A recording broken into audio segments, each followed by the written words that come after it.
Hello everyone, I welcome to आगजा analysis. जो आज की वीडियो है वो है डॉक्यूमेंट्रीज, जो फेमस डॉक्यूमेंट्रीज हैं जो आपके जेई में एग्जाम पूछी जा चुकी हैं। लास्ट ईयर पूछी गई थी, इस बार पूछी गई हैं। जो पहला अटैम्प्ट हुआ है एंड मोस्ट लाइकली कि अगला जो अटैम्प्ट होने वाला है आपको 4-5 दिन 7 दिन के बाद, वहाँ पर भी आपसे पूछी जा सकती हैं। ठीक है, सो ये डिपेंड करता है कि वीडियो का पार्ट 1 आएगा या 2 आएगा। लेट्स से कितने हम लोग कवर कर पाते हैं। Before I start, there is a quote: "The job of the architect today is to create beautiful buildings." That's all. तो आपको बताना है कि किस आर्किटेक्ट ने इस कोट को बोला था। ठीक है, नीचे कमेंट सेक्शन में जवाब दो। सो आज का टॉपिक है, it is about the documentaries and about the famous architects and the great architecture.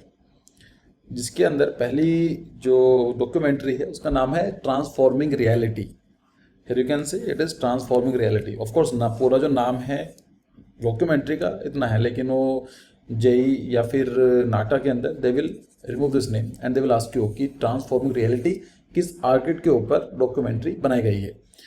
किसने बनाई है ये हमारे किसी काम का नहीं है। जो इंपॉर्टेंट चीज़ें ये है कि जो डॉक्यूमेंट्री है वो किस आर्किटेक्ट के ऊपर है, दैट्स इट। और अगर कोई आर्किटेक्ट नहीं है तो किस टॉपिक के ऊपर है, आपको दो चीज़ें याद रखनी है। ठीक है, so the right option is Alvaro Siza. Transform reality introduce you to the incredible work of Portuguese architect Alvaro Siza. तो अगर क्वेश्चन पूछा जाता है transform reality, go for the Alvaro Siza. फिर हम बात करते हैं आर्किटेक्चर ऑफ इन्फिनिटी। सो अगर आर्किटेक्चर ऑफ इन्फिनिटी की हम बात करें, so first of all it is not dedicated to one architect work, है ना। It does not focus on the work of an one particular architect. यहाँ पर 4-5 आर्किटेक्ट हैं जिनके अंदर आता है Peter Zumthor, Peter Markli and Alvaro Siza Vieira. So ये 3-4 आर्किटेक्ट हैं जो यहाँ पर उसको डॉक्यूमेंट्री में दिखाया गया है। फिर आता है बिग टाइम। बिग टाइम के अंदर जो डॉक्यूमेंट्री है वो दिखाया जाता है जर्के एंगल। ठीक है, सो this is the architect. Actually इतने फेमस नहीं है, हम लोग इतनी ज़्यादा बारे में पढ़ते नहीं है, but documentary is there. So one of the most influential architecture of our time, architect of our time. You will surprise to learn about the playful attitude towards the design and that he originally wanted to be a cartoonist. तो वो कैसे cartoons बनना चाहते थे, उसके बाद कैसा architecture film आए, उनके जो आइडियाज़ हैं उनको डॉक्यूमेंट्री दिखाती है। So the big time, clear. फिर आता है citizens and battle for the city. ये भी एक पर्टिकुलर आर्किटेक्ट के ऊपर नहीं है, लेकिन जो थीम ये है कि womens are often under represented in architecture. अगर आप देखेंगे इतना रिप्रेजेंट नहीं किया जाता है वुमेन्स को आर्किटेक्चर के अंदर। Of course there are some good architects, like architect good in the sense कि जितने अप्रिशिएट किए जाते हैं। फॉर एग्जांपल जहा दीदी इज अ गुड एग्जांपल, पर ऐसा नहीं है कि जो और बाकी आर्किटेक्ट्स हैं वो अच्छा काम नहीं कर रही हैं। So there is no secret that womens are often under represented in architecture and that their influence is sometime forgotten on erased. ठीक है, तो एक बुक आई थी, उनका नाम था the death and the life of the great American cities. तो उनके ऊपर ये दिखाई गई है। ठीक है, फिर आता है the architect who saw the future. So the document name is the architect who saw the future. किनके ऊपर है? Eero Saarinen. तो आपने इनके बारे में पढ़ा भी होगा, especially Saint Louis gateway arch के बारे में। So this is the Saint Louis gateway arch. फिर आता है अनकॉम्प्रोमाइजिंग इकोलॉजिकल आर्किटेक्चर, मतलब first earth uncompromising ecological architecture. So ये जो आर्किटेक्चर है किसी पर्टिकुलर एक पर्सन को डेडिकेटेड नहीं है, लेकिन ये बात करता है इकोलॉजिकल डिजाइन के बारे में। कि जो इकोलॉजिकल इन द सेंस यहाँ पर जो कंसेप्ट है इकोलॉजिकल का है ग्रीन बिल्डिंग्स के बारे में। So in the first earth uncompromising ecological architecture we learn about an old style of architecture, old style of building that means a smaller impact on the planet and healthier way of life. ये दिखाती है कि जो पुराना architecture था, traditional architecture, vernacular architecture, जो आज हम लोग देखते हैं मॉडर्न आर्किटेक्चर से पहले वाला जो आर्किटेक्चर था वो कितना अच्छा आर्किटेक्चर था in terms of the carbon footprint या फिर सस्टेनेबिलिटी को प्रमोट करता है। This back to the basic call to action will help you to understand what green architecture really means. ठीक है, ये क्वेश्चन आया भी था, ग्रीन आर्किटेक्चर का मतलब क्या होता है। बहुत सिंपल क्वेश्चन था ऑफकोर्स, लेकिन आपको ये डॉक्यूमेंट्रीज आई थिंक यूट्यूब पर या फिर नेटफ्लिक्स में मिल जाएंगे आपको। तो अभी मत देखना, एक बार बस इतना कर लो, एग्जाम क्लियर हो जाए, उसके बाद काफ़ी टाइम मिलेगा देखने के लिए। Next documentary is first person singular IMP। तो आप इनको जानते हैं, इन्होंने तो पेरिस के जो लूवर्स हैं उनको डिजाइन किया है। कई बार क्वेश्चन पूछा भी जा चुका है। So as one of the most influential architect of the 20th-21st century, he is responsible for iconic project like the JFK Presidential Library and his work on the National Gallery to the Louvre। तो याद ही कर लो, ये question बहुत important है। ठीक है, तो इनके बारे में बताता है। The documentary name is first person singular और ये नाम तो नहीं लिखेंगे ना ऑफ कोर्स, तभी तो पूछेंगे आपसे कि क्या है किसके ऊपर। फिर एक बहुत ऑब्वियस मूवी है FLW, फ्रैंक lloyd राइट, उन्हीं के नाम से डॉक्यूमेंट्री आई हुई है, तो इसमें कोई क्वेश्चन बनता नहीं है, लेकिन इसको देख लो। Frank lloyd Wright is considered the greatest American architect who ever lived, so it makes sense that a documentary on his life and work should be the longest documentary on his life. ठीक है, अगर आप देखना चाहते हैं वो देख सकते हैं। फिर एक आता है how much does your building weight mister Foster, तो नाम है डॉक्यूमेंट्री का, हाँ यही है। So British architect sir Norman Foster is one of the top contemporary architects working on some of the biggest project around the world. तो उनके ऊपर है how much does your building weight mister Foster covers his rise to the prestige from his humble beginning in Manchester. So Manchester United Britain के अंदर, England में, एक वहाँ पर ऐसे हम्बल बिगिनिंग स्टार्ट की, ऑफ कोर्स छोटा सा ऑफिस रहा होगा, उसके बाद जैसा आज उनकी रेपुटेशन है वहाँ तक कैसे पहुँचे हैं उसको ये डॉक्यूमेंट्री कवर करती है। You will learn about the stories behind some of the Foster most well known building and gain a better appreciation of his design.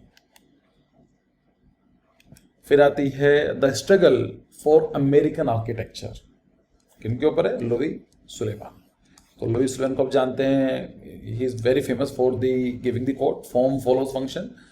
तो इस कोट के बारे में आप ऑफ कोर्स अगर आपको ये कोट आता है तो you have to click on the Louis Sullivan, और ये ऐसा कोट है जो आप आर्किटेक्चर के अंदर लाइफ टाइम सुनते रहेंगे। ठीक है, so he is considered the father of the skyscrapers and coin the mantra of the modernist form follows function. ठीक है, फिर आता है माइक्रोटोपिया। माइक्रो का मतलब स्मॉल से है, तो एक ऐसा आर्किटेक्चर जो टिनी स्पेसेस को हम लोग बोल सकते हैं। If you are interested in the tiny house movement, minimalism, यहाँ पर मिनिमलिज्म बोला जा सकता है, और other alternative form of dwelling, Microtopia is a must see. The film explore the extremes of simple living through homes that emphasize portability and flexibility. कितनी जल्दी का पोर्ट ना उसको पोर्ट कर सकते हैं, कितनी फ्लेक्सिबिलिटी ही है हाउसेस के अंदर, और एक छोटे साइज में बनाया जाता है। ठीक है, सो माइक्रोटोपिया इज अ मूवी एक्चुअली। फिर एक आता है माई आर्किटेक्ट अ सन जर्नी, तो ये एक डॉक्यूमेंट्री है, किनके ऊपर है? ये है लुई आई कान के ऊपर। एक्चुअली मूवी क्या बताती है, लुई आई कान के जो सन रहे, उनके बेटे रहे हैं, उन्होंने इस मूवी को बनाया है इन द पर्सपेक्टिव ऑफ कि how it feels that your father is a well renowned architect. So have you ever considered what it might be live to like a shadow of a famous parents. ऐसा होता है ना, parents हमारे बहुत ज़्यादा reputed हैं, तो कहीं ना कहीं से प्रेशर आ जाता है, तो उनको दिखाता हुआ है। So director Nathaniel Kahn knew that his father Louis Kahn was a well-renowned architect, but expressed that he barely knew him as a father. My Architect: A Son Journey is a deep dive into Louis Kahn's past as his son attempt to understand his life and the legacy. While we learn a lot about the Kahn and his design, the documentary is more focused on a personal portrait of the famous architect. ठीक है, तो ये documentary किनके ऊपर है? Louis कान के ऊपर। फिर एक आता है द प्रूइट मिथ। क्या है ये? एक्चुअली क्या है द प्रूइट? कोई मिथ है, आई थिंक मैं प्रोनाउंसिएशन को सही भी नहीं कर रहा हूँ, लेकिन आप समझ लो। So the notorious Pruitt building is often considered the greatest failure in the public housing. Actually क्या था कि जैसे ही स्लम डेवलपमेंट होता है, स्लम डेवलपमेंट के पीछे रीजन क्या है कि जैसे ही सिटी ग्रो करती है, अब कोई सिटी ग्रो करेगी तो इट नीड अ लेबर। अब लेबर कहाँ से आएगी? वो आएगी रूरल एरियाज से।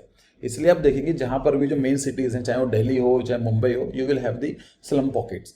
तो स्लम्स के लोग कहाँ से आते हैं? नॉर्मली रूरल एरिया से आते हैं। तो वहाँ पर सबसे बड़ी जो प्रॉब्लम होती है when a city grows it about the housing, कि हम उनको कैटर कैसे करेंगे। सो जो प्रोजेक्ट बनाया गया था इनको in starting it was considered that it is the panacea of solving all the problems. So the project were designed a 33 segregated 11-story towers that literally translate to the black white.